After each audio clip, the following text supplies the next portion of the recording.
వైసీపీలో చేసింది ఏమీ లేదండి. అది పథకాలు పంచడం తప్పితే రోడ్లు లేదు. జగన్ రాడండి, అసలు పొరపాటును కూడా రాడు. బుద్ధున్నాడు ఎవడో ఓటేయడు. అది మీరు వెళ్ళే రోడ్లు చూడండి. ఇప్పుడు మీరు రోడ్లు చూడండి కొద్దిగా ముందుకెళ్ళి.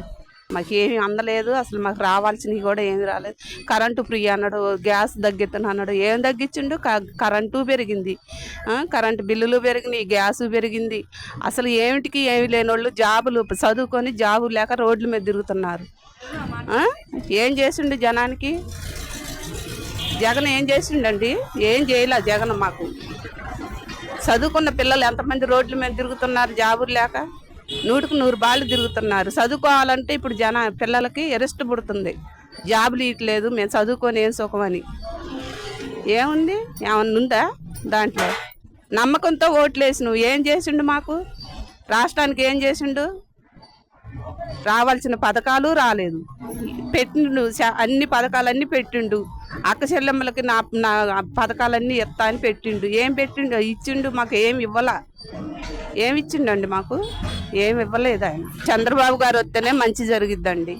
చంద్రబాబు గారు వచ్చి ఈ పథకాలన్నీ అమలు చేసి జాబులు ఇచ్చి ఆయన పెట్టిన పథకాలన్నీ మంచిగా నడుపుతాడు. మాకు ఆ నమ్మకం ఉంది. అభివృద్ధి లేని సంక్షేమం ఎందుకండి? అప్పులు తెచ్చి సంక్షేమం ఉండాలి, అభివృద్ధి ఉండాలి. రెండు ఉంటేనే అది రాష్ట్రం బాగుండిద్ది. కానీ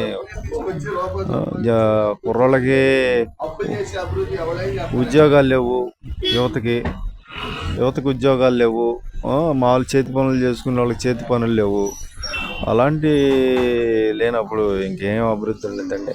చూసారుగా రోడ్లు మరీ అధ్వానంగా ఉన్నాయి. 300 రూపాయల కరెంటు బిల్లు ఏమో 1500, 2000 అట్ట వస్తుంది. ఎచ్చాలు కొనే కాడ అన్ని రేట్లు పెంచి వల్ల కొంత సిరాకు వచ్చి ఆయన మీద వేయాల్సి వస్తుంది. మాకు ఈ చెరువు గట్టలో నీళ్ళు వస్తున్నాయి, ఇళ్ల స్థలాలు ఇచ్చారు, పూర్తి అవ్వలేదు. కానీ ఇల్లు లేపేయాలంటున్నారు. ఇప్పుడు ప్రభుత్వం అనేది లోన్లు ఇచ్చింది, 3 విడతలుగా ఇచ్చింది. 3 విడతలు కూడా ఇలా ఇల్లు కట్టుకోవడానికి ఒక 5 లక్షలు అవుతుంటే 1,50,000 డబ్బులు ఇస్తే ఏ రకంగా పూర్తవుద్ది? వడ్డీలకి తెచ్చి అప్పులు తెచ్చి పని చేసుకుంటున్నాం, బ్రతకడానికి లేదు, అప్పులు కడతాం.